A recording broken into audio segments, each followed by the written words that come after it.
everybody, and welcome to another edition of AEWSpark, the forum where we talk all things All Elite Wrestling with you, the fans. I'm just a simple man, and my name is Noah Foster, and with me this week is the returning guest, Bearded Genius, creator of Pro Wrestling Discussions, and I might add, the leader in creating the AEW Predictions League. If you want to be part of Season 3, please reach out to him. We'll discuss that more at the end. There's, of course, here my good friend, Gary Joe. Gary, how are you this evening? I'm doing good, man. Anything that we talk about is always a pleasure with you, dude. Doesn't matter if it's AEW or just other promotions like we were discussing. Impact or food, for that matter. I mean, I'm drinking a freaking Mountain Dew out of an NXT cup. So there you go. Wrestling and discussions galore. Simple as that. With that being said, there's a lot to, of course, dive into as we got so much to figure about with the direction of AEW handling these quarantine times, how the rankings are sure to shift after last week's episodes, and, of course, the biggest story at the forefront and the one that might screw everybody in predictions, the subtle builds to the matches coming up in the TNT Championship Tournament, with some people literally using it as, well, no pun intended, all or nothing. But before I get into that, as always, with AEWSpark, I first like to shed some light, always on AEWDark, as the wins and losses and the matches there, they matter too. And this week we had two matches, as we've had returning. He does it for the view, so apparently he's a vlogger. Words of Tony Schiavone himself, Joe Alonzo, taking on the American Nightmare Cody with Brandy Rhodes. And in our opening contest, though, the women kicked us off as Superbad Girl recently engaged to Kip. Congratulations. Penelope Ford faced newly signed All Elite member to the AEW Women's Division, Star of the All, Anna Jay. So I thought these two matches were pretty good, but let's go ahead and talk about Anna Jay, because, of course, she was, in my opinion, the one that stood out to me the most. But I was really curious in how she was going, what she was going to bring. As you all know, Anna has been officially signed with AEW. Congrats to her. But as commentary slowly put it, she barely had real professional wrestling experience, apparently, like 10 matches. She really showed here, though, that she can carry a little bit of offense. She's got a bit of an attitude to her, so I can definitely see her being looked more in this company as a heel versus a face. But she's got some good offense, as she did trade move for move submission-wise when it came to the sidebar and a deep arm drag with Penelope Ford, and showed some good offense here with some good forearm strikes, and I thought a pretty nice crescent kick. Shades of Will Ospreay. Maybe not as quick, but I digress. Gary, as you know, we always been talking about the women's division. They're finding their identity, each one of them are. And Penelope Ford, she really is coming into her own with the help of her, well, husband, Kip Sabian, as they talked about, of course, like Taz did last week at AEW Restricted. That is true blue couples right there. When they're together, even in the back, they're together, they're always talking. They're literally like that, Sarah. They're bouncing off each other, talking about wrestling and everything. So they're really working off each other, trying to make each other better. And then we have this young girl named Anna Jay here, who basically, this is like her real first, I think, wrestling challenge. What was your thoughts on Anna Jay's presentation and AEW in-ring debut? I think Anna Jay, to be quite honest, I'm not just saying this because she's a new signee. I definitely see her having a lot of potential. You know, correct me if I'm wrong. I think it was Tony said that she was 21 years old. So she's pretty young. So overall, though, her in the ring against Penelope Ford, to me, okay, this was a big deal for Anna Jay because Penelope Ford, as we know, a couple weeks ago, made the upset victory over Rio. Yes. So, yes, we already know who won this match, Penelope Ford, but you do make a good point. Anna Jay, I like her kicks. I'm trying to think. It looked like she was going to go for an armbar or something, but got her right in the side of the face of Ford. She went for, there was like a messy armbar, I think, that was like a little carried by Ford. But again, she's learning. Yeah, exactly. And I think this is a great way to do it. You know, it's on Dark again, and so it's hard because the match only was I think 7 minutes long. Correct. So, but overall, you know, I'm excited to see the future for Anna. Again, she's wicked young. A lot of these ladies are really, really young. You know, everyone may shit on the women's division in AEW. Now, there's gonna be me saying something here in a second. We all gotta remember this. These women has never been on live TV in the States before. here in the United States, we are probably the second strong fan base besides the UK fans. We want everything handed right to us so quickly. We're going to take this division really slow. It's been established technically since October, if you think about it. So we do really got to give it time. And, you know, I was discussing this with Sean. Cheap plug here, Noah. If you guys want to know what I'm talking about, please go to We Want Wrestling Talk. Click that like button now, please. So anyway, I'll put a link in the description. Yeah, please do. Please do. Will do. I made Sean a poster tonight too. So, but anyhow, yeah. So this is a great opportunity for someone to step in for the women's division. Now, this man was just previously released from WWE, Fit Finlay. This is the time for them to really. I mean, I'm not trying to knock on Kenny, but you know, I think Kenny needs to focus on his own thing, and then let them actually sign somebody like a Fit Finlay, and then really it will grow into something beautiful. There's chances of Tessa Blanchard signing if that does happen. You know, Jordan Grace, personally, she's my girl. I love Jordan, so. But, current Impact Knockouts champion, for those who don't know. Congratulations to her finally beating La Loca Taya Valkyrie, who apparently has snapped. Oh, yeah, that should be interesting. I like her character development, but continue.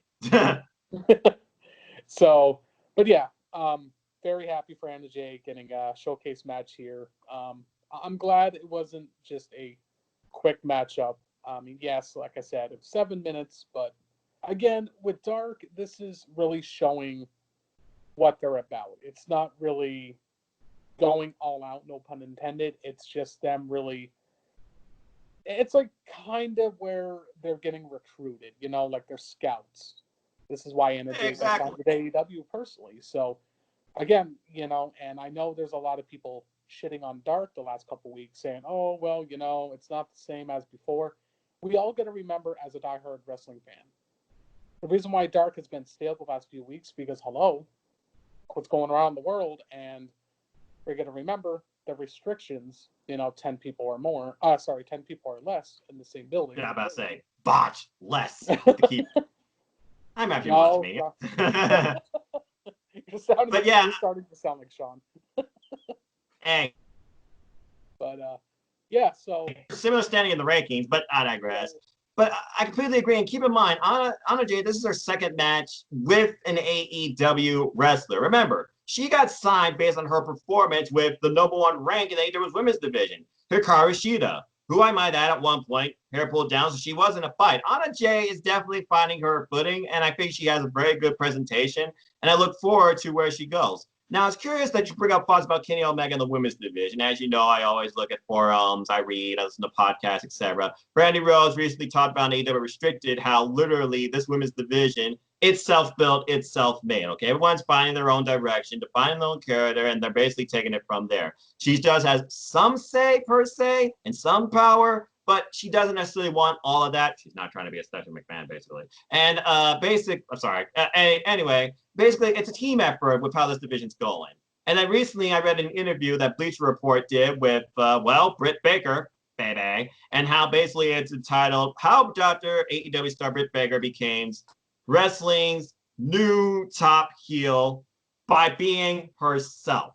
And basically, that's what this whole thing's all about, AEW. You be yourself, and basically, you just try and take yourself in this direction as expected by the company, but it's up to you how you go. Now, she talks about how she really is, like, happy that Omega is helping, but also it's a very stressful situation at times. It's like hand in hand. But again, when she kind of found herself with this heel thing, carrying her career and talking about, I'm a role model, I'm also a dentist, I can help you, etc. And she rolled with it. She just basically went through like wildfire and constantly kept going. And that's how she got a #1 selling shirt. And even at times, because people know Brit Baker for real, okay? She's a very positive, kind person. I have good friends on Twitter. Shout out to AJ, who knows Absolute Intense Wrestling out of Cleveland, Ohio. He knows Brit Baker very well. He literally saw Brit Baker versus Tessa Blanchard. Lucky, damn it, lucky. During the times that they were on the independent scene. And she even discussed, Brit Baker did in this interview, how even her mom's like, why are you being like this on TV? You're supposed to be such, these little girls look up to you. You're supposed to be a role model. And even Brit's like, sometimes I have to pull the curtain and remind people, this is just a character, okay? I'm not necessarily like this. Look at her boyfriend, Adam Cole, baby. Top heel in NXT and the champion, and that's undisputed. Do you really think he's that cocky of an a-hole in life? There's even been solid talks about MJF, for example. Yes, he's MJF, it seems 24/7, but let's put it to you like this. If the man was sick and in a hospital, I still wouldn't wish him ill will, because again, they're still human beings at the end of the day. So going off your point, yes, this women's division, it is finding its footing. It's been finding its footing since day one, but it really picked up, I think, after one certain thing was dropped. And really, we just got to see where it goes from here. But again, Ford, she's finally getting some TV time. Beautiful, by the way, Matrix escape into the cutter with the Fisherman Suplex Bridge on her toes, by the way. Gotta mention the toes. For the victory, as they put out, giving her the best possible stance position for the pinfall. And of course, Kip did play a little bit here, because again, what you expect from a super bad heel couple. And Anna Jay, again, her very first match out the gate, I thought it was nice that they gave her good 7 minutes versus, well, I don't know, 90 seconds for Joe Alonzo, who is not signed, but boy, did he get squashed by Jake Hager and Sammy Guevara, it was like overkill. Speaking of which, as we move on, talking about Joe Alonzo, he finally, I think, showed me a little bit of why he does do it for all the views. And basically, he's kind of like Sammy, but he made the same mistake Sammy did, and this time Cody capitalized on it. At one point, literally doing some Latino machismo, I guess you could say, to Brandy, like, ugh. And that sent Cody into a hellfire of violence as he literally whipped this boy back and forth. Joe Alonzo did show a couple of heelish tactics, though, trying to take the advantage. He did counter a crossroads, but he ended up falling via submission to, once again, Cody showing how much he brings, how dynamic he can be, what he can beat you with. I did not know the name of this move until they said a Gale Lock. It almost looked like almost a standing type sharpshooter turned sideways. But apparently it's called a Gale Lock, as the wrestling official himself, Tony Schiavone, put over on solo commentary during this match, I might add. Because Cody and him were on commentary for the women's match together. But of course, Cody, he was in action, had to leave the commentary position. And yeah, basically, Joe Alonzo, he got a couple of moves in here. He showed a little bit that, I could carry you. At one point, Brandy's like, kick his ass. Well, Joe Alonzo capitalized on that. And of course, everybody falls for that shtick. Go for the ropes. What's going to happen to you? You're going to get hit. You're going to get stung. Something's going to happen. What is that wrestling like dynamic where people go for the ropes and always gets caught? Then again, maybe that's wrestling 101 as far as storytelling goes, because you want to try and show the heel they can get some sort of control, make it a little bit of back forward match. As again, at the end of this, after Joe Alonzo tapped out to Cody's Gale Lock, mutual respect shown, he shook his hand. They even shook hands in the very beginning of the match.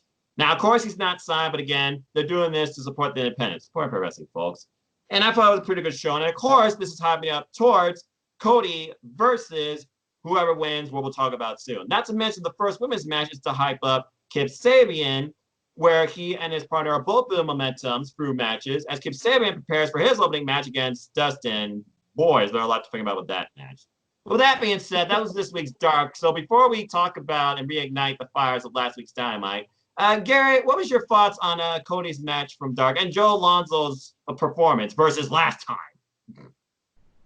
Well, let's talk about Cody. I follow him on Twitter. It's going to be really weird now because I guess he's going back to brunette hair. So I guess this will possibly be the last going away from the blonde hair. Yes. Well, that is well, continue. heel turn. No, maybe. Anyway, don't want to talk about that.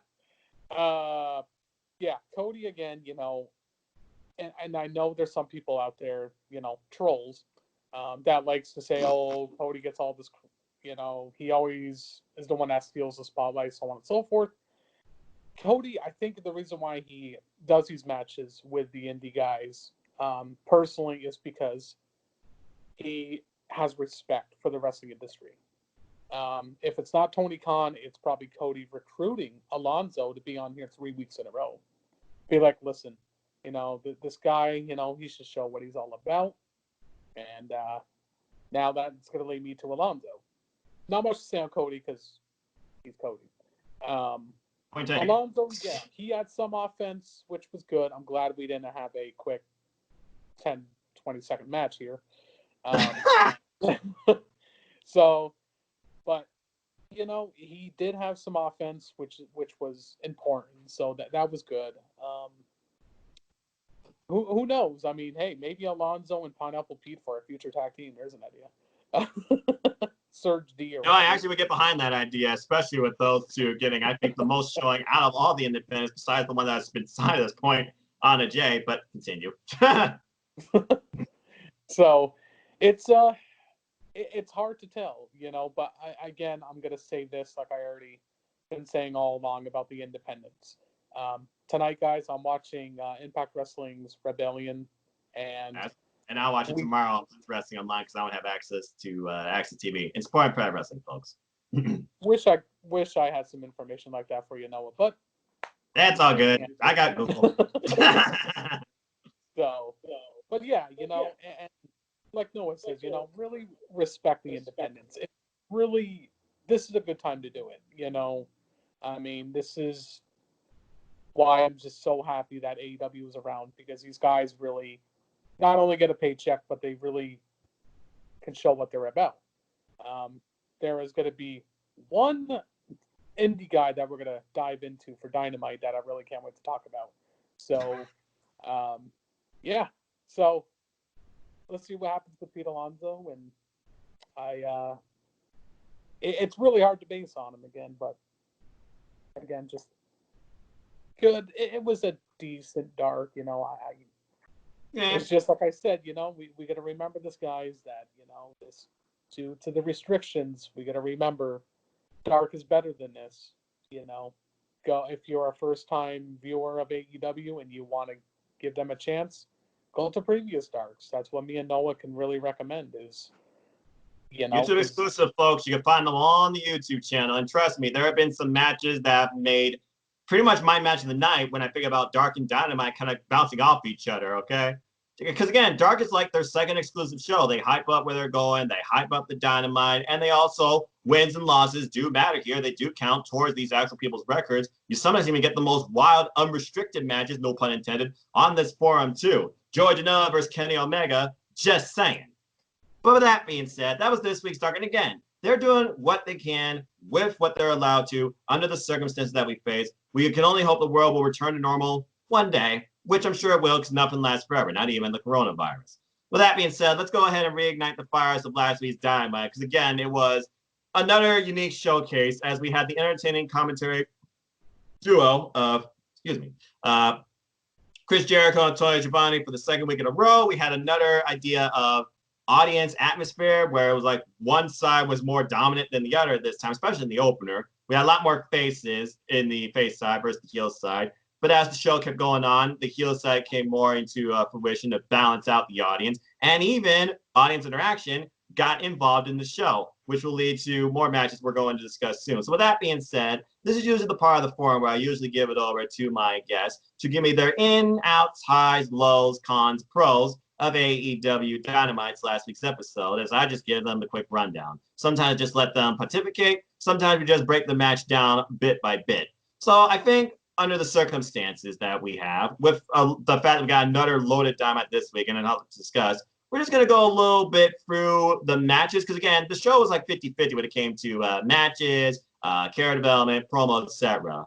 Unless you count the fact that the last match literally took nearly a quarter of the show, and I loved it. With that being said, let's go ahead and first talk about the TNT Championship Tournament, as this did kick off this week with Lance Archer versus Colt Cabana. And Lance Archer, being the murder hawk that he is, what does he do as soon as he come out? I have no idea who that audience member was, but he dropped that guy. And it terrifies the hell out of the face side. I love that, including Hikaru Shida.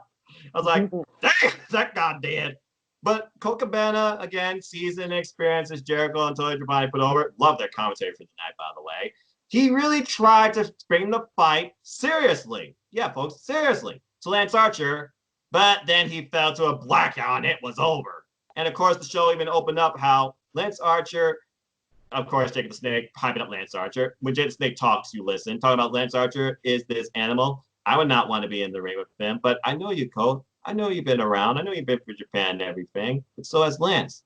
I just don't think you're ready. And when Lance wants something, it's like a wild animal, and you don't take away something a wild animal wants. Gary, your thoughts on Lance Archer versus Colt Cabana? Oh my gosh. I'm going to say this right off the bat. This was an amazing opener for Dynamite. Literally, this match was Dynamite. I liked, let me just say this. Age and height don't matter, people. Just saying. Damn right. This is the type of match I want to see with Lance Archer. Is he really a deserving recipient in the tournament? Oh, hell yeah. With this match, he absolutely was. Yep. You know, Colt Cabana, he's not small. I mean, he's not a small guy at all. He's a big dude, you know. I'm so excited that Lance Archer is in AEW more and more each time. You know, his New Japan stuff is phenomenal, but man, oh my gosh, I'm very excited to see him go forward, you know, in the tournament for either Kip or Dustin, which can't wait to talk about that because that should be an interesting topic. But yeah, so he literally lives up to his name, the Murder Hawk, and you know, Murder Hawk he was monster. a little, yeah, and man, you know, and before that even, you know, we get that amazing vignette again from Jake Roberts. I mean, seriously, Jake Roberts, if he could, oh my gosh, I can't wait till they go live again. I mean, even when they're not live, you know, cutting a vignette like this just shows, you know, Jake Roberts is definitely the perfect mouthpiece for Archer, and I love the future, you know, for Lance and AEW, for sure. That pretty much the carrying tagline for Lance Archer is this by Jake the Snakes: "Listen to me or regret it. It's your choice." Well, Colt Cabana, I think he regretted it because Lance Archer did win dominantly and moves on into the TNT Championship tournament. Following that, we also go to Brit Baker, known and defined as a wrestler under the wrestling environment. She doesn't just want random people, for example, coming to her den. They'll be like, "I know you, you're from AEW, you're a wrestler." So she really is finding her own character and her own way through wrestling for AEW. So mad respect to her. Anyway, with that being said, we also did learn a little more about Dr. Britt Baker and rules of being a role model. As she says, number one rule is to fight fair. She claimed to Karashita. She fought violently. She fought unfairly, and thus her nose got busted. But I still fought like a role model while I was bleeding like a sieve. And now you have the number one best-selling shirt. Congratulations. And literally, in the end, it was not enough. But she basically just subtly says that, how do I put this? Basically, what am I trying to say here? She says, no matter what, I'm going to be the role model because AEW needs me, not only because I'm a dentist, but I'll be fine. And then she pulls a needle out for some reason. Maybe she's about to perform dental work on somebody. Well, she kind of did it against her opponent as she bounced back, per se, as she took on Cassandra Golden, who basically was at Britt Baker's mercy as Karashita watched on. Not impressed at all, more so annoyed. As after a little bit of dental work with her handy tool, the bottom rope, pretty much screwed up Cassandra's mouth to the point that she could not even do anything else but be round in pain, and Britt Baker wins a short match via pinfall. Following that, Demon had to do like a DDT or a super kick after that or nothing. She did have a nice super kick prior to that, though. But again, this was just pretty much Britt Baker continuing what she's been saying, what she stands for, while still holding her character, as she also did the subtle conversation smile while Cassandra was hanging on the ropes. I love that. I hope she's doing that in matches when you least expect it. Garrett, your thoughts on Britt Baker's number one rule of being a role model and her match against Cassandra Golden? I'm going to say this now. Britt Baker is a better role model than Bayley. Just saying. Thank you! I will not argue that. I told you, folks, we don't throw no punches around here. Something. Okay, anyway, continue. Oh, man. Well, there go the thumbs. I don't give a shit. Continue, Gary. And dude, you know what's funny is you were talking about the little camera shot when Cassandra Golden was little kind of just hanging in the ropes and all that. I love how AEW does those type of camera shots. It really defines their character in some way capacity, if that makes any sense. Well, I mean, Brit was literally talking to the camera, like, see, this is what a role model is. I'm being such a good role model. We're just having a conversation. She's good. So, I mean, yeah. So you know what I'm talking about then. Yeah, of course. So the more pros in this match for me, honestly, this, again, it's really making Brit Baker better and stronger. I really hope she is the number 2 contender right now for the women's division, which I don't think she is, but we'll get into that a little later. I'll tell you right now, she is, I think, number 4 or no, she's number 5 after her loss to Hikaru Shida. She's number 5 right now, but I imagine since her record now is 3-3, she'll probably be bumped up. Okay, well, definitely she stays in at least the top 3 or 2, for sure. Because it's funny because I was really happy when Nyla Rose won the title from Rio, but now I feel Brit Baker should be the number 1 heel in that women's division. Not trying to knock on Nyla Rose. She had a good moment on Road 2 yesterday, with Tony. Yes. I thought that was pretty good. Funny. And now you acknowledge me. You talk about Brit Baker all the time. Oh, yeah, I'm the champion. 6 weeks, though, you reach out to me. Click. Some insults to QT Marshall and Tony as well. And she's talking about, maybe I'll make an appearance. I mean, would she actually literally surprise us out of nowhere, come on Dynamite and just try and break Brit Baker or Hikaru Shida, who are right now probably the only 2 outside Penelope Ford kind of still on the show's forum because of what we're going through. But again, some subtle teasing as the Road to did discuss. And again, that's a good point as well, because Brit Baker, she of course showed her and Tony's chemistry, not only during Road 2, but last week when Tony Schiavone was doing Q&A, I dropped in on that, who calls in out random nowhere. Brit Baker, I got to check on you, Tony, see how you're doing. But the moment that Tony's with another woman like Brandy, Tony, what the hell, man? We're stars. Cesar Leach, bleep, just messages galore. 28 text messages on his phone with the Batman logo. I love this chemistry between Brit Baker and Tony Schiavone and how it shows on TV. It's hilarious. You know what I think is going to happen, Noah? I mean, here's what I would like to see for Double or Nothing. Please do. Because now I feel like there was a slight tease with Nyla Rose saying, well, you focus on Brit Baker, blah, blah, blah, blah. Something tells me this could lead with a triple threat women's title match. I completely agree. Brit Baker and Nyla Rose. Because the Big Swole program's on hold because Big Swole has been unable to attend the shows due to quarantine times. Because again, that was the other storyline subtly building in the women's division. Now the storyline pretty much surrounds who could potentially lead the division and who's the champion. Exactly, and it just, man, it's so hard, man.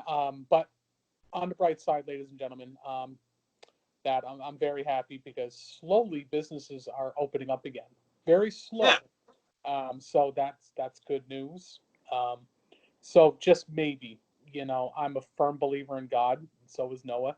Maybe we just pray something will change here in the next month.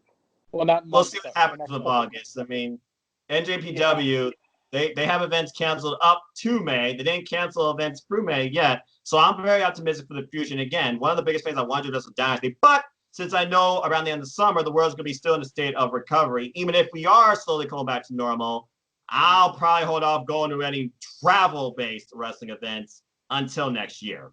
But if I could at least see All Out in its glory on TV in a proper setting with some sort of audience, that tells me right there things are going to get back to normal. And I'm very optimistic for that and Wrestle Dynasty, but I digress. All right, so we spent some good. Yeah, go ahead. No, sorry, no, I didn't cut you off. You're good. Okay, you're like 2 seconds ahead of me. Yeah, it happens.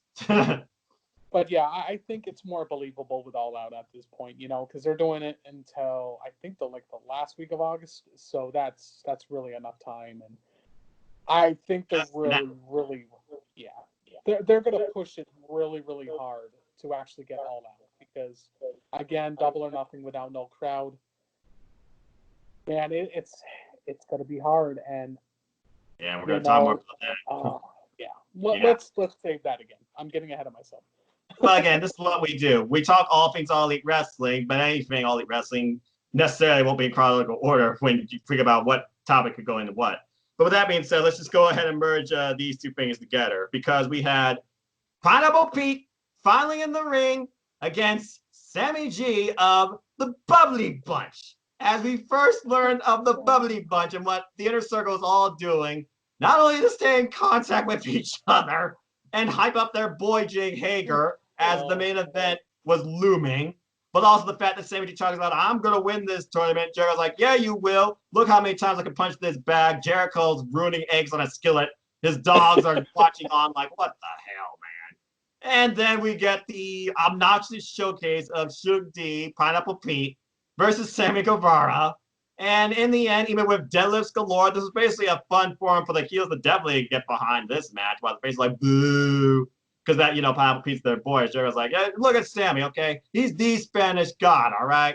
And yeah, Sammy G, he, of course, gets the win with a freaking running knee to Shug's head and then a inverted torture rack and then drops him on his knee. Ouch. And then basically sends a subtle message. Guess what? I'm going to beat the hell out of Darby Allin. Sammy Guevara beats Darby Allin's ass. As, of course, we have this match come up this week. And as he was going to show us, as he tried to, once again, keep going after Pineapple Pete, Darby Allin comes out quick for the save. Sammy G, he gone. Bolted. But I got to ask you real quick before I talk about the match before the main event. And by the way, they were hopping up the main event with these guys from ESPN, the MMA, even Taz and Excalibur and Excalibur talking about who they think's going to win this match, etc. And of course, I was Moxley all the way, no matter what. But what did you think of Pineapple Pete's AEW match against Sammy G and the Bubbly Bunch? Do you want the Bubbly Bunch more often? I'm going to talk about the Bubbly Bunch first before the matchup. Please. Oh my gosh. I don't know how Tony Khan comes up with these creative little segments unless if it's Jericho and the Inner Circle's idea, because this was awesome. I mean, AEW thumb. I mean, seriously, like, I like the part Jericho at the end. Who was he talking to? His sister or whatever? Saying, I don't have toilet paper or something like that. Yes. Just, and they're talking about how he has a massive, order coming in. and I love it how AEW acknowledges the coronavirus in some way capacity, because I say this all the time, and AEW, they address the coronavirus in a very get the hell out of here type of way where they just want to make us laugh. And this is why I love AEW so much, because nothing against the other promotion, but they're so strict on other things where they just cannot entertain us like AEW does. But aside from that, I mean, Sammy Guevara being a cocky young prick, which is really fits him really good. He's literally a younger Chris Jericho. They even put that over on commentary. I kept saying it since his inauguration with Jericho. There's a reason why they're Mean Kings. Sammy G is literally a younger reincarnation of Jericho to a degree. Oh, to a degree is right. I mean, this is a guy that's making out with poster boards that he drew up, and this is a guy that just oh man, I love Sammy Guevara each and every week. But yeah, just as solid A plus, literally the best thing ever for the Inner Circle. And good for Jake Hager, by the way, to warn his kids about his language as he talked about what he's going to do to John Moxley. I'm pretty sure those kids still heard that loud and clear. I love that part. He's showing character development. That's like a promo. That's the less serious side of this guy named Jake Hager, that you've been like, he's stone-faced. He doesn't have like a personality. He's just silent enforcer, etc. Some subtleties right now with him. So yeah, all of this I just loved. And again, good match, but Pineapple Pete, he was doomed from the start when you knew he was facing Sammy G in more ways than one. But hey, he did. I will say this, Noah, with Surge D / Pineapple Pete. I do admit, I thought it was going to be a quick, okay, hey, 5 minutes, not even maybe 3 minutes, you're done. No, he really, he actually showed something to me, And again, this is what I love about this company. Again, they're showing people what's really out there, and they're seeking that alternative, saying, "Hey, you really should stay tuned in with this dumbass named Pineapple Pete." I was curious to see how he was going to do. As you know, in my AEW Predictions League, people have to give reasons why they're picking that person. There was only one person that gave positivity for Pineapple Pete, and that was Charlotte. Because she loves Impact Wrestling. So This is good. Yeah. So He had a match and explosion, so I can understand that. And he shows some subtle characteristics of like Rich Swann and Willie Mack to me again, bouncing off those ideas of what you can connect these wrestlers kind of to if you don't even know these people. Because the only thing people are going to know about Shig D at this point, facing Jericho, is Pineapple Pete. And maybe that's for the best. Because again, Jericho, whatever he touches, turns to gold. He puts over. I was about to say that. You got it right before I said it. Well done there, sir. Yeah, and that's what they're there for. But again, this builds Sammy stronger for Darby, and man, I'm so glad I'm doing this stipulation for the predictions, because everything is so up in the air right now. I mean, is Darby really gonna lose? Is he really gonna lose? Because the last time we seen him, he attacked Cody. So Keep saying that. I keep saying that. But we'll get into that. We'll get into that a little bit. Let's go ahead and quickly talk about Kip Sabian and Chuck E.T. As Chuck Taylor and Kip Sabian, they had a really good match, and Jericho was into it too. Nice. As basically Jericho's putting on content, this is a really good match. It's like Orange Cassidy, he's unpredictable. You don't know what this guy's going to do next, but he annoys the hell out of me. But he's also a very good wrestler. Chuck E. T knows a very good wrestler. He's aware of his work for AEW. Again, Jericho trying to bring us into the show, saying that he's doing this for us, for the fans, trying to bring some entertainment, as he was putting over on commentary about all this time that the world's been affected and that wrestlers been. They suddenly put over how wrestlers have been affected heavily during this time too. I'm pretty sure he's talking about recent events, but that's another discussion for another day, maybe later this episode. But yeah, I thought that Kip Sabian and Chuck E. T had a very good match, but then you had the Wildfat of Penelope Ford and Freshly Squeezed Orange Cassidy out there, where at one point both of them were basically doing a tease to their opponents, and a fellow British boy had enough of someone's teasing and involvement and chicanery. As Jimmy Havoc jumped the barricade from the audience. Hey, look at that, audience participation. And literally drops Orange Cassidy. That allows Kip Sabian to capitalize with a top rope hurricanrana assist off his girlfriend, Penelope Ford, allowing Kip to get a roll-up win. Momentum for him going into his TNT Championship match against Dustin. And it looks like we have a new tag team forming. And I've been seeing this since the subtle support from Jimmy Havoc to his boy Kip Sabian from commentary on AEWDark, which I believe was last week. And following this match, we learned that, well, I guess Orange kind of got annoyed, and he's going to try and do something about it. As we're going to get Jimmy Havoc versus Orange Cassidy this week on Dynamite. Before we go into, let me just bring this up real quick, because I know we spent a lot of time on last week. This is what we do. Chairman Sean Spears, show why he's heartless, trying to give the young guy a chance, but also quick squash, C4. Justin Law, there was one moment where Sean Spears almost cost himself, and I think that just sent him into a tailspin of anger, and he destroyed Justin Law with the C4, quick win, and that was it. Didn't even take his shirt off. With that being said, Gary, your thoughts on Sean Spears' ego per se? Do you feel like that's a strength or a weakness? And what do you think now of the union of Kip Sabian and Jimmy Havoc? I think the ego type badass Sean Spears is what we need. He got brought in AEW as the chairman for a reason. This is the side that I like from Sean Spears personally. I'm just curious to know who the hell his partner is going to be eventually, which I would like to say who it's going to be, but we're going to save that because we were discussing some free agency stuff. Yep. Anyway, so yeah, it's good to see,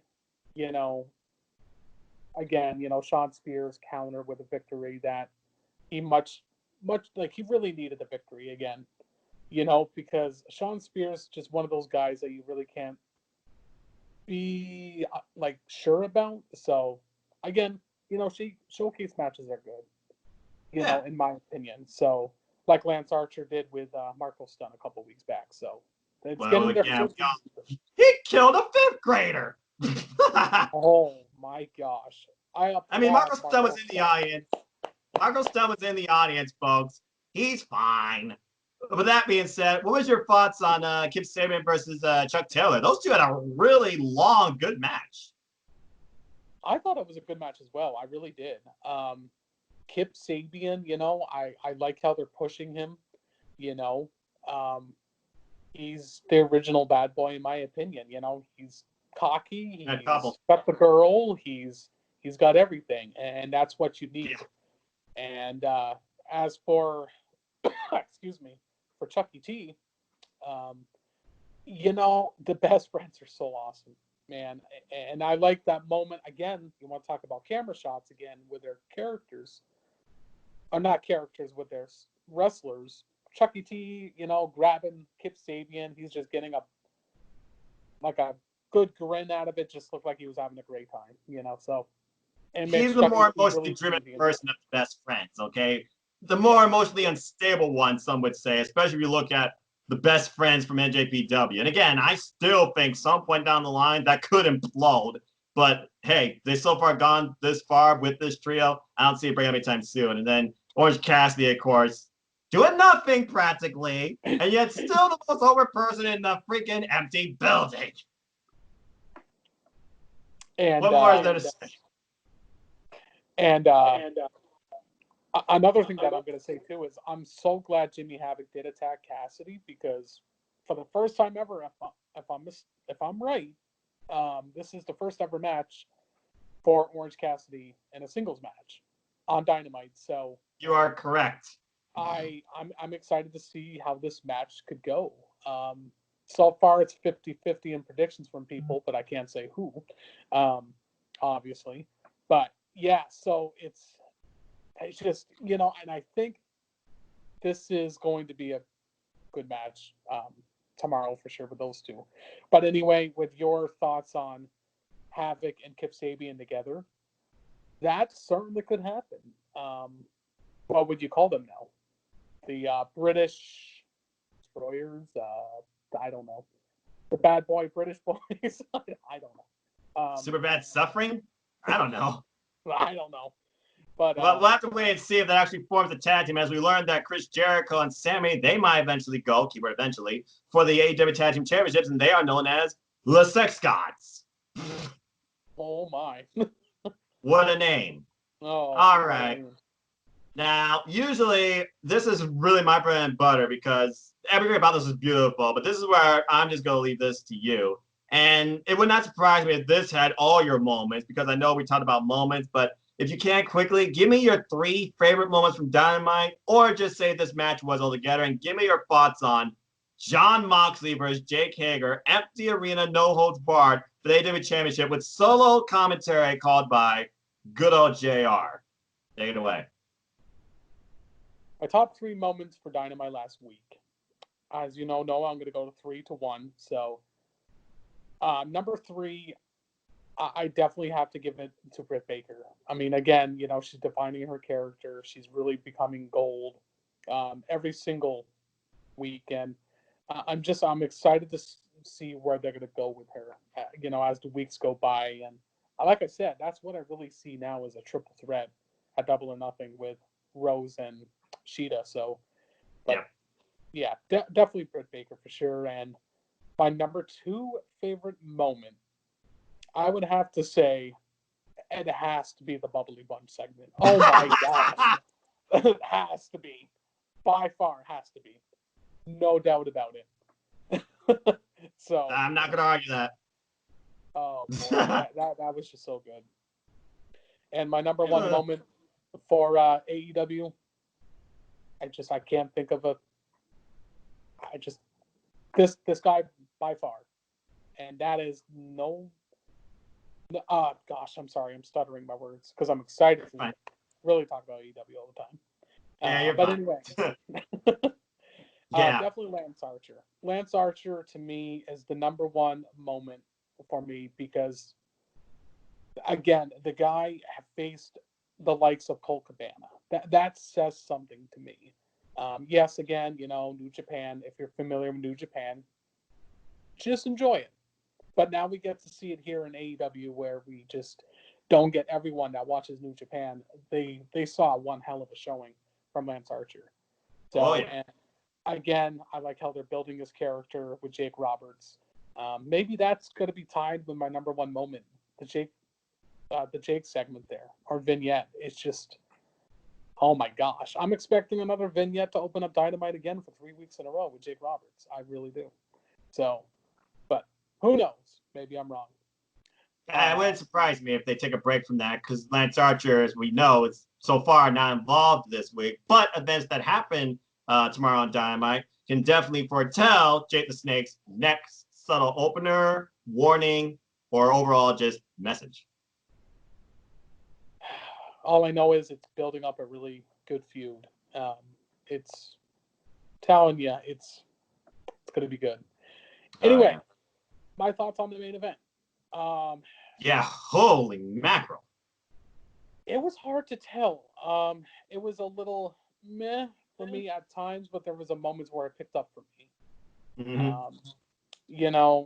Yes, there shouldn't be a rope break during a no holds barred, but yet there shouldn't be Tommaso Ciampa entering out a cage at NXT War Games in the beginning of the match, getting somebody.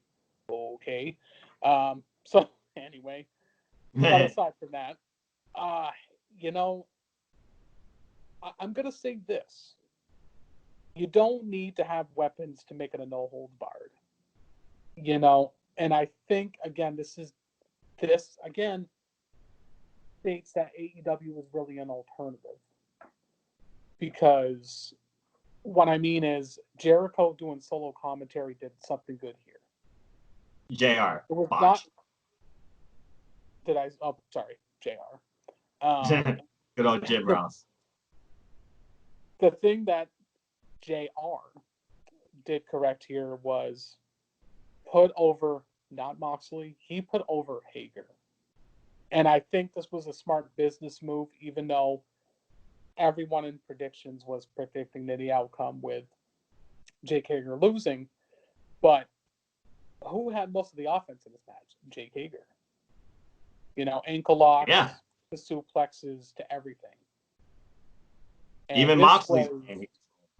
Yeah. And, this is, again, I know there's some people out in Facebook land or whatever you want to call it that was being 50-50 judgments. Saying, well, this match sucked, blah, blah, blah. People were expecting weapons. Yeah, sure, I was too. But more I thought about it after when I was watching the match again the next day, because I thought it was a decent match. Again, when you hear JR announce this match, and I know there's a lot of people that are really thinking, well, their commentary sucks. The fact that JR could do that by himself for over a half an hour was pretty good. Legend.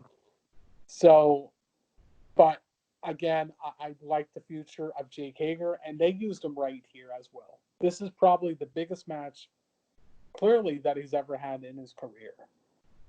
I could go on all day about this main event, but I can probably take like 10 more minutes, so I don't really want to do that. Gotcha. So I did. Overall, I thought the match was a B+ match, but I thought it was good for both wrestlers for sure.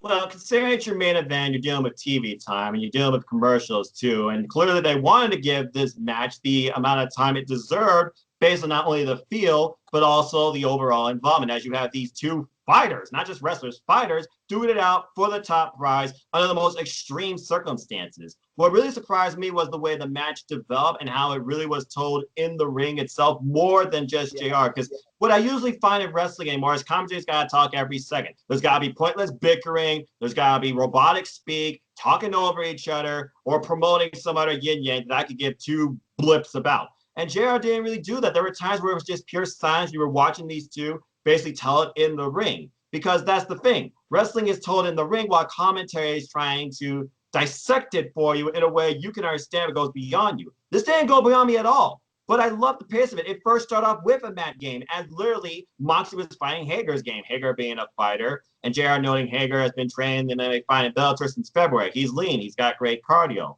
And if it goes outside the ring, he become unconventional. That plays to Moxley's level. But for a while, it was just in the ring, jockeying for submission holds. Both men, they eventually got out of the ring, and then they used the best weapon there, concrete. As JR put it, concrete is remorseless. It has no feeling. It has no soul. It is cold. It is hard. It is painful. But this might be Moxley's world. I also like the fact he put over the idea of, why do you have chairs in an empty arena match? I mean, really.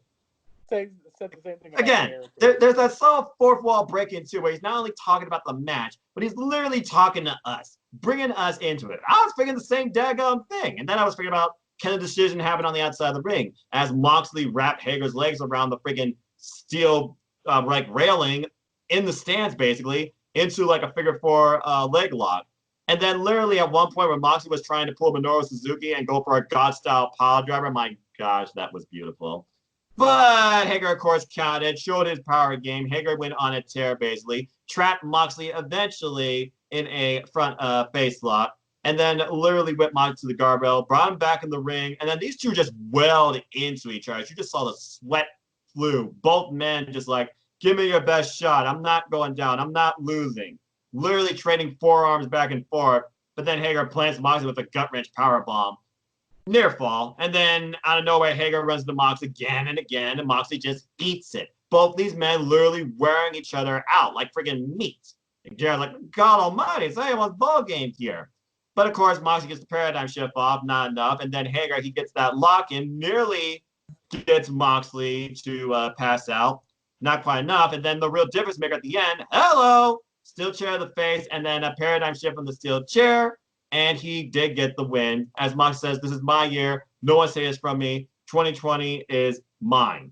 I thought it was a really impressive match for what they had to work with and what stipulation they chose for it based on how the feeling of this rivalry went. I thought the way they did this was very well done. But again, commercial breaks aside, it was kind of annoying. Maybe it did go a little too long. Maybe this shouldn't stay for pay-per-view, but based on the circumstances we face and how far this has been going, I thought it was a good way that they did this, and I loved the solo commentary subtly told for this match. In a way, if there was a crowd here, it would almost feel like an NJPW type vibe match because commentary doesn't speak. The wrestlers more so tell you the story themselves without commentary telling you, he just hit him in the face, blah, blah, blah, blah, this happened, blah, you think this, blah, blah, blah, blah. And that's why I hate about somewhat commentary today. But I digress. But yeah, I thought it was pretty good AEW Dynamite, and of course, Moxley retained. To no one's surprise. There are some wins, there are some losses, and now we got to figure about how the rankings could change. As Moxley now goes 9-0 this year, Hager now is 4-1. Brit Baker now, she's 3-3. Same with Riho, she's at number 5. And really, there was no tag team wrestling, so clearly the tag team rankings, I don't see them changing at all. But with that being said, you briefly talked about how you see Brit Baker. She might move up maybe from 5 to 4 per se, as she does have a 50-50 record of 3-3 now, the same as Riho. But she's been on TV more, and the quality of her matches has definitely picked up. So you're right, she might be number 3. As far as Hager goes, I gotta imagine Cody with the win, especially from Dark. He's now 7-1. He's probably gonna move up into the number 1 spot. And those are just the subtle things I can figure that are gonna happen to the rankings based on the events of last week's Dynamite. Is there any other things you can see happening with the rankings, Gary, or do you think that's pretty much the only things we should expect? I don't think that we're looking to tweak the standings that heavy until they're in front of a crowd again, to be quite honest. But it's, Dark Order should stay where they're at. I think they're still number 1. They are. So, yeah, the way Brody Lee is in there now, I love it. So keep them as number 1. The number 1 contender for the women, by far, it's definitely Sheeta, hands down. She's really coming into her place. So she's awesome. I miss Chris Statlander, just saying. I miss a lot of the women. I miss a lot of the AEW wrestlers. And Pentagon even said, I miss this in a solid tweet on Twitter. People miss being part of AEW. They like actually going into work has been so. I've seen it. I've heard it from multiple unrestricted, multiple interviews and forums. I recently watched something called Drinks with Johnny, where Darby Allin and his wife, Priscilla Kelly, Darby Allin talks about how he loves this idea in AEW about I'm defining myself. There's no script for me. Okay, I'm not restricted in what I can do or who I can be, and it's really great, man. So I mean, again, that's the AEW vibe, bringing you something different and organic. But with that being said, AEW, there's no stopping for them. So let's go ahead and briefly talk about this week's Dynamite, because the biggest things coming out of this, especially from the road, what is going to happen in Dustin versus Kip? Let's just preview this, okay? Kip Sabian, I can't say it enough. Kip Sabian's super bad. He's been one of those emperors. He really gave him a match. But Dustin recently celebrated his 51st birthday. Happy birthday to him. 32 years in the business. But he has this sort of mentality with him where he just feels so good. This isn't it for me, but I need to beat this son of a bitch. Again, we're unrestricted, folks. If I don't, I will retire? What? I can't imagine Dustin retiring. I mean, especially after last year where he and Cody literally had the PWI match of the year as Cody put over towards the end. I love my brother, but Dustin retiring, I really wish he would think about this, especially when he just started this thing too with the natural nightmares with he and QT. I can't imagine Dustin retiring if he loses. Garrett, can you even think about that idea of Dustin Rhodes retiring? No, I cannot.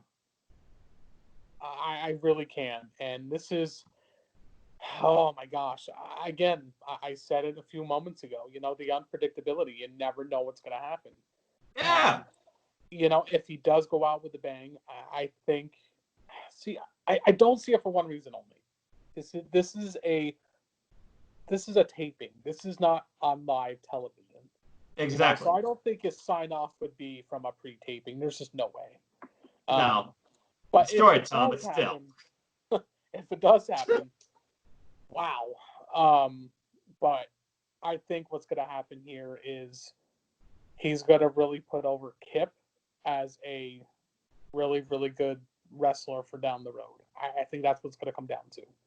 Yeah. But again, AEW surprises us every single time. We never know what's going to happen. So, when they say never in WWE, well, this is never say die or never say never. Well, I mean, he says, like, this is not my last ride. I'm just getting started. And I would say Dustin's just a bomb, but him just going into a coaching role versus ever wrestling in ring, I just can't see that happening. Plus, you have the wild factors with Kip of Penelope Ford and possibly now Jimmy Havoc, who I'm sure will be in the audience, not preparing for his match with Orange Cassidy. But then again, Dustin, he might have QT in his corner and Brandy. So there's a lot of factors that could play here. And I imagine QT and Brandy, they've definitely been thinking about this too. Twitter blew up when this was subtly teased before the Road to was even shown on YouTube about Dustin talking about retiring. So while it does get us more invested in this match, I just can't see Dustin retiring. But you got this younger cover in Kip Sabian where the winner of this, no matter what, will face Lance Archer. Now, from a storytelling standpoint, I gotta say, I feel like Dustin's gonna get it here some way, somehow. Because again, there is that long-term story, the story of the tournament as it seems now. Lance Archer versus Cody. I think that's what it's gonna come down to in the end. I'm just subtly teasing weeks ahead, but we'll have to wait and see. But let's talk about this match because it's their third time, I think, maybe fourth time you think about their matches on Dynamite. This match truly could go either way too, as Darby Allin versus Sammy Guevara. The winner of this faces Cody. Both these men have faced Cody before. Both men lost. Sammy faced Cody in the very first match of AEW Dynamite's history on October 2nd. And Darby and Cody, they had the incredible freaking 20-minute draw. And then the rematch in January where Cody won. Per se, Cody has all the advantage in the world. Arn Anderson talked about, though, that Sammy G is our guy. Darby Allin, he's relentless, but he possibly could be reckless with his coffin drop. And Sammy G says, I'm going to beat this guy. This match could go either way, but as far as the confidence goes, I feel like the confidence right now is more in Sammy G, not only with the fact he has Inner Circle backing him up and Chris Jericho, but he's faced Darby before and he feels that he knows how he can beat him. What are your thoughts on this match? Oh my gosh, I thought the Dustin one was deep. This one's deep. Oh man, it just I have no idea who's gonna win this. I will be honest. Something tells me in a way Quite possibly. Just imagine if Cody was on in the tournament for a minute. I definitely see Sammy going into the finals because Inner Circle need a title to become that dominant faction that they have been since day one. I agree. But man, with Darby, it's just he is so over with everyone, and again, AEW listens to the fans. Are they going to listen to the fans on this one? If I personally have an opinion on this, I don't think Darby should win this match. I say this because the guy needs to win that title with a crowd. Everyone will be so happy for him and everything else. Sammy is Sammy, dude. Enough said about Sammy, right? I mean, you kind of put the nail on the head there. Because, again, the way I see it, Sammy and Cody, it feels like that's a bigger match, especially if Jericho could continue doing commentary the way he is. Imagine how much he's going to provide in a match of Sammy versus Cody, where not only we have the idea of the Inner Circle trying to pursue this title, but there's still that big old backlog story that's going to come to fruition soon, where the Inner Circle will face the Elite in Blood and Guts. Because that wasn't canceled. That was postponed. And that's still to come, and that's still at the forefront of all this, no matter what. So I have to imagine, this match can go either way. And I'm really looking forward to it. Darby Allin, again, very shown, but he really showed me something here with his frustration and how much he probably wants to beat Cody. Not necessarily win, but just beat this man. Because he probably thinks that Cody has kind of been a hindrance to him. And then Sammy G, brash, arrogant, he's just all about himself at this point, all right? And at this point, the only thing he's worrying about right now is freaking Darby Allin. I imagine also if Darby loses this, he'll probably drop off the rankings as he's number 5. So we'll have to wait and see. But also besides that, we'll get more subtle in-ring action as Brody Lee will be in action, Kenny Omega will be in action, and Wardlow will be in action. Now, I think about these matches, I'm like, Kenny Omega, he's probably got that subtle inkling in the back of his head. Okay, I'm coming off a tag team loss with Best Friends. I need to get the win here, not only because I'm half of the tag team champions, but I need to show why I am the best bout machine. There's always that question probably of Kenny Omega, am I putting in the best? From a character standpoint, as again, he's more about taking it easy, putting over the future. That's why he's part of AEW and why people have been saying, like, you're not the Kenny Omega you used to be, it seems at times. Have you seen some of his matches, though, folks? He still is. Brody Lee is still trying to redefine the Inner Circle as the Inner Circle put over onto Road to Dynamite. We are going to do what we can to impress our Exalted One, for we are one, as Alex Reynolds and his partner put over. So Brody Lee is going to lead by example and probably kick the head off somebody. And then you have Wardlow, where the last time he was in the ring, it took one move and one foot on a chest, and that was it. And MJF was in his corner and play his music. Are we going to get an MJF showing, or is this going to be like an MJF watch-along where people could just insult him on Twitter? Is there anything you want to add, Gary, to Wardlow, Omega, or Brody Lee's in-action appearances on Dynamite this week? What's your expectations? Well, who is Kenny facing really quick? Does he have no idea? You don't know who he's facing yet? They all say in action. All three just say in action. That's it. I hope those are not squash matches. I really hope not. Which, personally, I don't think they're going to do 3 squash matches. That would be a little overkill. Then again, have we seen Raw? Sorry. That was, yeah. Go ahead. Yeah. Put a dagger in there, man. Express yourself. 4 squash matches on Raw. What? Jesus. But they also got their lowest ratings too, under 2 million. So that should tell you something right there. But again, different times. I think about these quarantine times. People are probably not investing themselves in television as much either, because they're probably bored with it, because it's the only dang thing that got around them anymore. At least with outside, you got different outlets if someone was boring you. With the fact it's the only thing here, you're stuck with it, and it's even boring you more and more and more. You're not seeing change. Yeah, you're going to drive away people. And some places I feel don't deserve that, but others, they had it coming for the long run. But I digress. I'm just speaking on the fact that everyone stay at home. This is all you have at your disposal. Why you think I have a Switch and PS4 was on that Monday night? There, I said it. But with that being said, continue. Yeah, I definitely see Kenny facing, somebody that will give him a run for his money. I mean, can we talk about that match, with Trent and Kenny a couple weeks ago? That nearly went to a time limit draw. Yeah, please. Amazing match. So amazing. I definitely see Kenny. Yeah, exactly. More than amazing, dude. It was phenomenal. And as for Wardlow, it sucks because, it looks like MJF is going for surgery. So this is Wardlow's time to shine as a superstar on his own. Sorry, wrestler, not superstar. Wrestler. Yes, they're wrestlers. So don't worry, Priscilla Kelly almost did the same thing on Drinks with Johnny. You're safe. Oh, cool. So, yeah. Almost called by the name too. What's that? Priscilla Kelly, the wife of Darby Allin, almost called him by his real name. Things happen. Just saying. Oh, it's okay. But yeah, this is definitely a time for Wardlow to really shine in as a singles competitor, even if it's against Pineapple Pete. What doesn't matter, because again, it's really showcasing them into really slowly working their way up, and that's why I would agree with this. Brody Lee, who is he going to face? Clearly, it's going to be a squash match for him, but again, it's making Dark Order look strong. So that's really smart on that. So I'm excited to see who could those three face. We don't know. I mean, I focus on AEW news periodically, every single day even. I don't even know, but should be interesting to see for sure. Yeah, and then we have one more match, which I think is going to be the most interesting of all, which is why I'm discussing it, why not be the biggest story. You can't argue with the fact you don't know what the hell the guy's going to do or bring to the ring.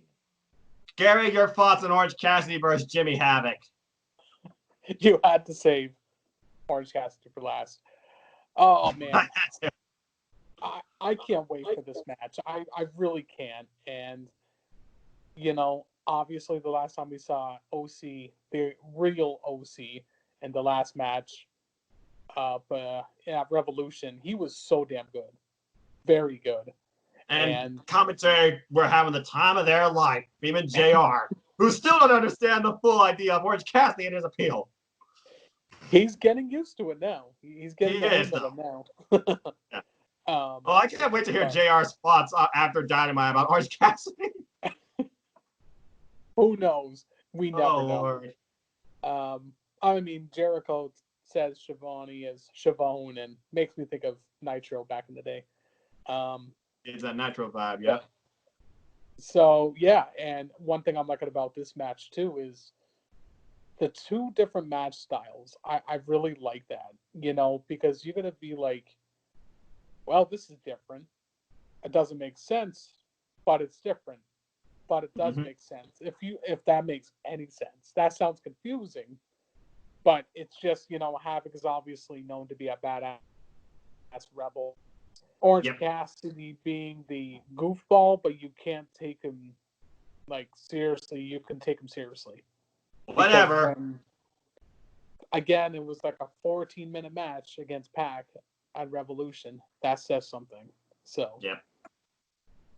But yeah, I'm excited for this match. The thing that I'm wondering is how is this one going to end? Because last time it literally took Lucha Bros attacking the Best Friends to cause a distraction for Punk to get the win over Orange Cassidy. Because there was a couple of moments where literally Orange Cassidy was a ninth of a tenth away from winning, and I almost had to go fully freshly squeezed as a bet. Good God.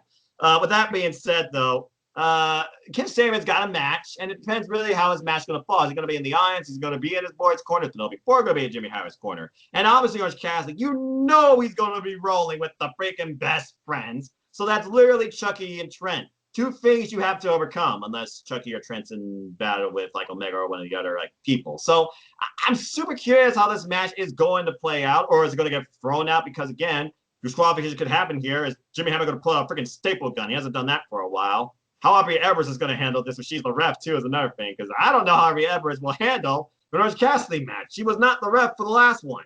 So I'm super curious, just from a curiosity standpoint, about this match the most. but I'm heavily invested in both Sammy versus Darby and Dustin versus Kip, with the implications of what Dustin said and the fact that literally Darby or Sammy, you can flip a coin and still be wrong.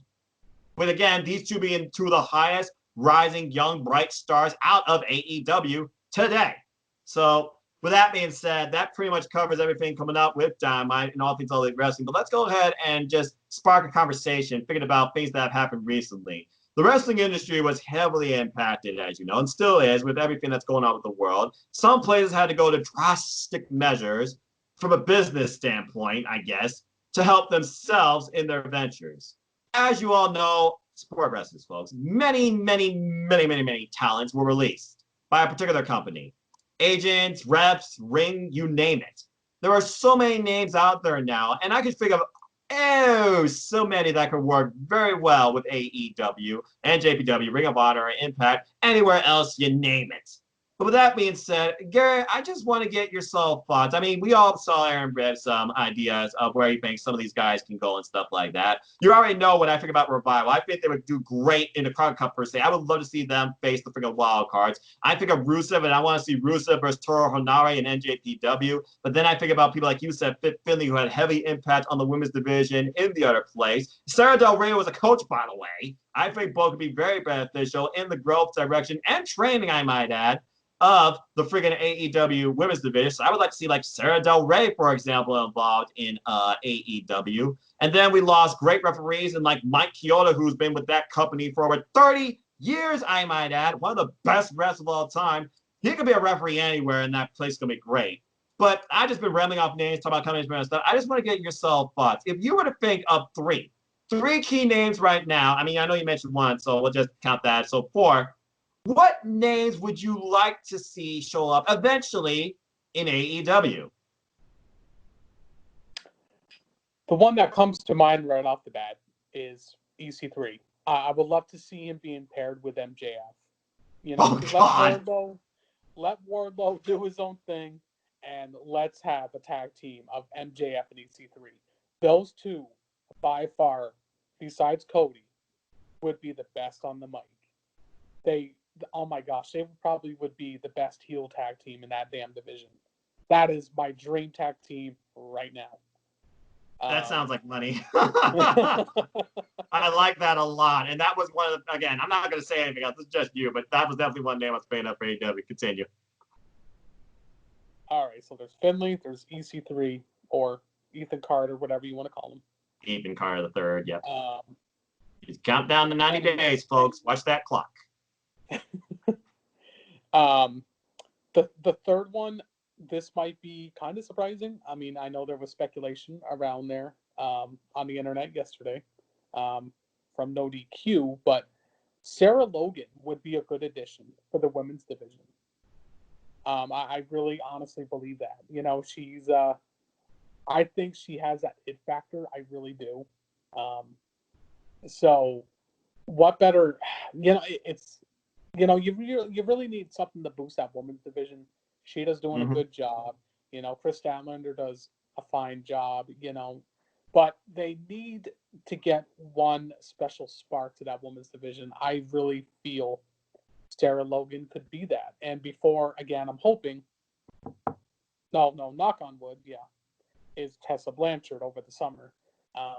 But yeah, definitely Sarah Logan, I think, would be a great addition. And then last but not least, my fourth one, this is literally my jaw dropped when I found out this guy was gone. And I think he would be great. Hands down, it has to be Rusev. I think Rusev would really get treated a lot better. You know, Rusev Day was so damn over. Hopefully he has that trademark, by the way. I hope he does. You want to see still AEW merch? I'm still celebrating. Support these folks, EWTs.com. Well, thank you. Which, by the way, AEW's having this special where it's a special T-shirt. Like, you pay like $10 a month or whatever, and they select a shirt at random. Wow, AEW already has all sizes sold out. Go figure. Jeez, I'm pro. I can't even get a nice AEW t-shirt for the life of me yet. Which waiting for my beanie to come in the mail. Right over here is the AEW World Titles in the box still, because the way I've been sick off and on, I don't want to touch it. And I still say save it for the very last day, Double or Nothing. And we'll talk more about Double or Nothing later on in the coming weeks on Spark, folks. Anyway, continue.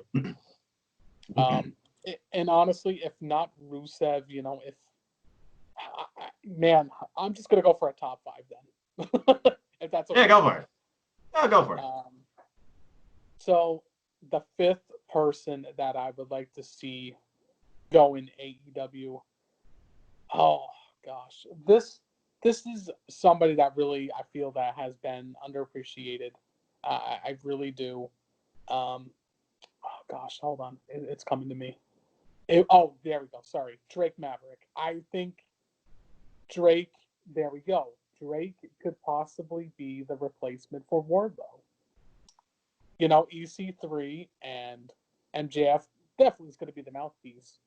But again, Drake Maverick really fits that persona because look what he did with EC3 and Impact Wrestling. I thought it was awesome.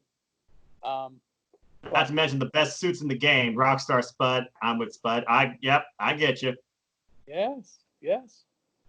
There you go. You can see a match. Rockstar Spud going up against, that's right, none other than Marco Stunt. And okay, now I do want to see that match actually, because if nothing else, Marco Stunt will be facing someone closer to his size. So it's going to be really interesting. I guess Drake Maverick is teasing on Twitter 7:30. And funny thing is, he did tag Triple H and Shawn Michaels, so I don't know what that means, but. Well, we know he's not done yet because he's involved in the NXT Interim Cruiserweight Championship Tournament. He's going to do his best in these 3 matches no matter what, including his first one tomorrow night, which, of course, I will be watching because I simulcast both. We'll see. No one knows what he's talking about. But yeah, I told you I'm a wrestling fan. What do you expect? Definitely Drake Maverick for sure. I mean, when I saw his, video of his departure, it was so sad. Yeah. So sad. I mean, I felt the guy. I felt the pain from him as a diehard wrestling fan. And I keep saying this about AEW. They're there for their wrestlers, thick and thin. You can be somebody like a Marco Stunt.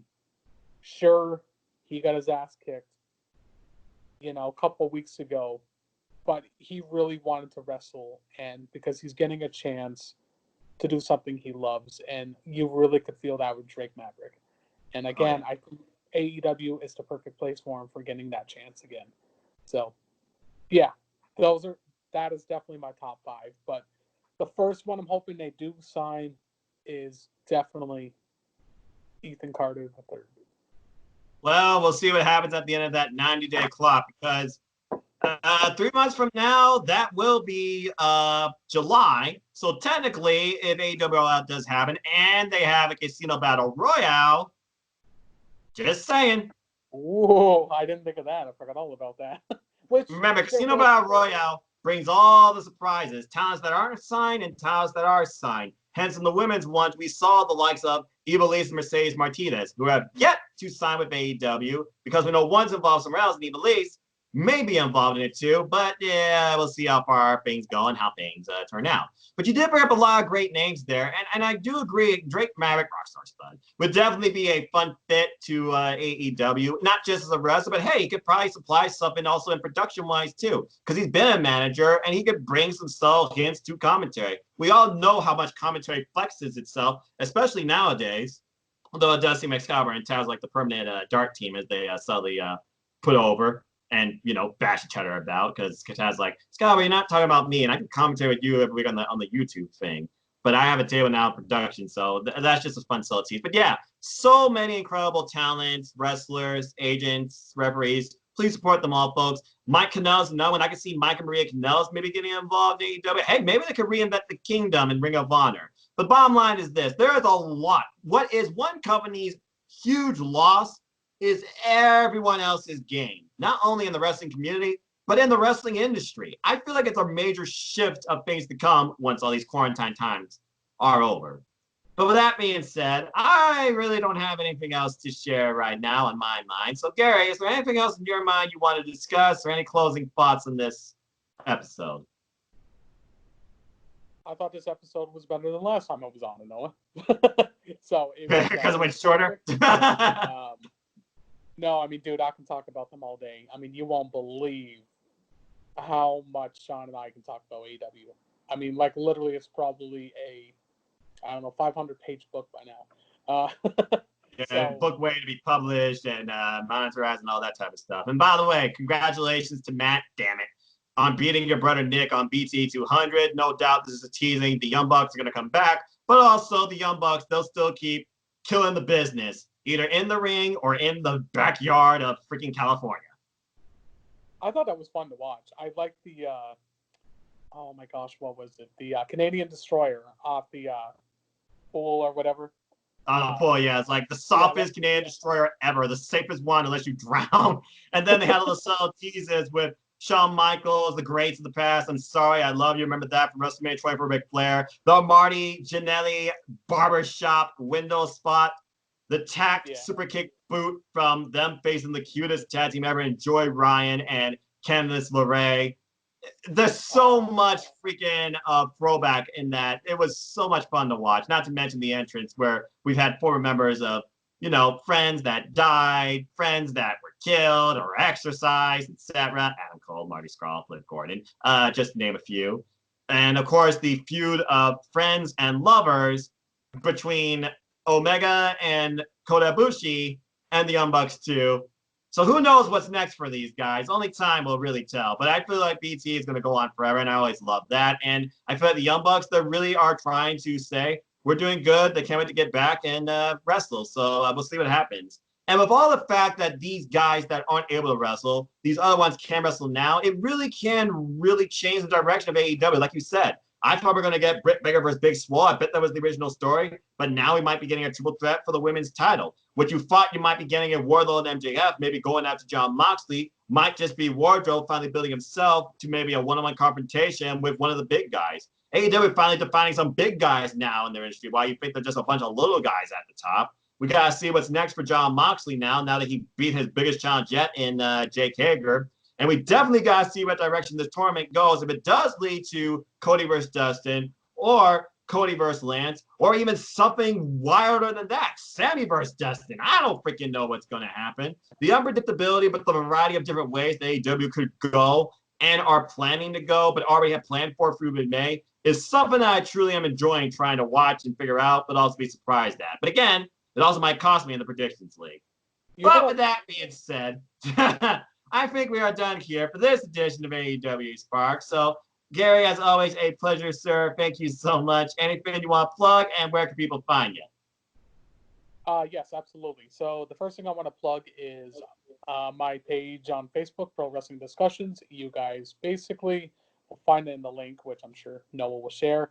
Also, if you want to be a part of this predictions group that Noah's a part of, please message Noah if you'd like to do that. Noah, really quick, did you watch that video, by the way, when I did the special announcement? I haven't had time to due to work in college. I'm actually going to watch that right after this. So I like the fact you're teasing more stuff. And again, folks, this guy right here, he's for the fans. He's not even in it. I'm just a fan that's honored to be in it because, again, I love wrestling, talking wrestling, predicting wrestling. I keep track of predictions leagues for NoDQ. I do graphs for a living. But anyway, that's my best friend, Microsoft Excel versus Drew Gulak's Microsoft PowerPoint, though I use that too. But I'm going off the rails. Anyway, continue. And yeah, I will watch your announcement once this video is through. Perfect, Noah, because you're going to love that announcement. All I know is, I'm not kidding, it's a game changer. A big, big game changer. Considering what the tournament's going to do to the prediction, considering what the tournament is going to do to the predictions, I can't wait to see what else is up your sleeve. Well, you're going to love it. Definitely message me when you're done seeing it. I'd like to hear your thoughts because, again, like Noah said, I'm for you guys. I'm for the fans. Next thing, I would like to do a really big plug on. Please, everyone, go on Facebook, type in "We Want Wrestling Talk." Noah, if you could please share that link as well. I'm trying to help out a good buddy of mine, really promote his page really hard. Sean is like my brother. I mean, he's my partner in crime, I guess, but he's way in California, unfortunately.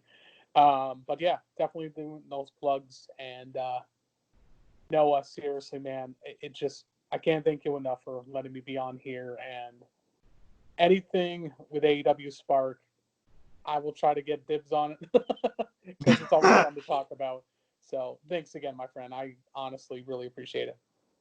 My pleasure, Gary. And again, folks, if you want to be part of this forum where Gary is, it's simple. All you need is Skype. And if you're camera shy, I completely understand. I would just love to hear your voice and get your thoughts. So all you need is Skype, mic, and or camera, and just have a discussion with me on all things All Elite Wrestling. I record every week on Tuesday nights, anytime after 8 p.m. Eastern Standard Time to accommodate for you, the fans, as this forum is for the fans of All Elite Wrestling. But with that being said, if you want to know more about me and why I even do this, know this. I'm just a simple man. And if you haven't figured it out by now, especially by the background, I am a lifelong fan of wrestling in all of its forms, including sports entertainment. So if you want to follow me and talk anything wrestling, WWE, AEW, NWA, Ring of Honor, and JPW, my number one, and everything else under the sun, NoDQ.com/Noah. Taste my Twitter. That's pretty much my home to all my thoughts, rants, moments, discussions, all things wrestling. I have an Instagram too, AdamFox916.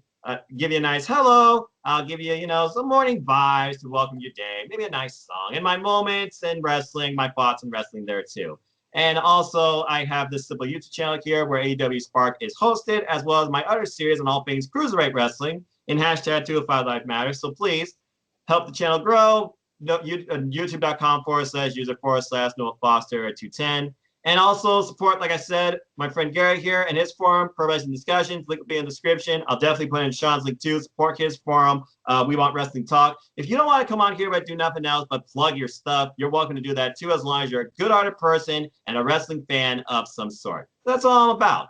And of course, speaking of wrestling, the reason I got into YouTube is because of my family in NoDQ. Please buy a shirt. Support my friends. Buy a tapestry, pillow, mug, sticker. Just do it. NoDQ.com/merch. Follow NoDQ on our social media platforms. There's predictions, polls, comments, recaps, more and more stuff. All things WWE with a little bit of AEW wrestling too. There will be predictions coming up for not only Money in the Bank, but Double or Nothing. Stay tuned for more of that, as well as all other wrestling news related to both those companies too. And again, your opinions matter. So come share a chat with us in the NoDQ live review or live recaps after Raw, SmackDown, and the live reviews on Thursday night. As always, I like to close. Support your wrestling outlets, big and small, and the independent scene especially. And let's keep growing this incredible, diverse, unique, unscripted, unrestricted, elite wrestling community together. Simple as that. With that being said, thank you so much again for tuning in to another episode of AEW Spark. Please like, share, subscribe, comment, tell a friend. Hit the bell, know when the next video is going to go live. Hit the subscribe button, help me grow the channel. I'm forever indebted to those that have been with me on this fun little YouTube creators journey, all 130 of you. And who knows? It might stay like that. It might go up from there. Only time will tell. But I hope, if nothing else, you all have fun and you all enjoy whatever you hear on wrestling. That's all this channel's about. Simplin Wrestling. I'll be redefining the channel too, definitely this summer. But until next week, or this weekend if I'm doing 205 Live Matters, just in the next video in general, I'm just the simple man of NoDQ, and my name is Noah Foster. This is my good-hearted friend and leader of Pro Wrestling Discussions, Gary Joe. We hope you enjoyed this discussion of all things All Elite Wrestling. And until the next video, who knows who might be here with me, take care, enjoy live. Tomorrow's never guaranteed. Treasure your families. Enjoy wrestling. Find what can connect to you. Find happiness in it too. It certainly can bring out the best in people and bring best friends to you too. There's something out there for everybody. Again, he's going to go look at Impact Rebellion. I'm going to look at it tomorrow and maybe even give like some sort of predictions on it too, at least tomorrow night, because obviously it's going on now. As we close this at 9:36 p.m. Eastern Standard Time on Tuesday night, April 21st. Stay safe, stay healthy, wash your freaking hands, and don't be stupid. And be elite. And have a good night. Gary, like I told you, I pulled no punches here. I say what I mean. I try and keep it simple, but 100% it's real and it's organic. Simple as that. Not right.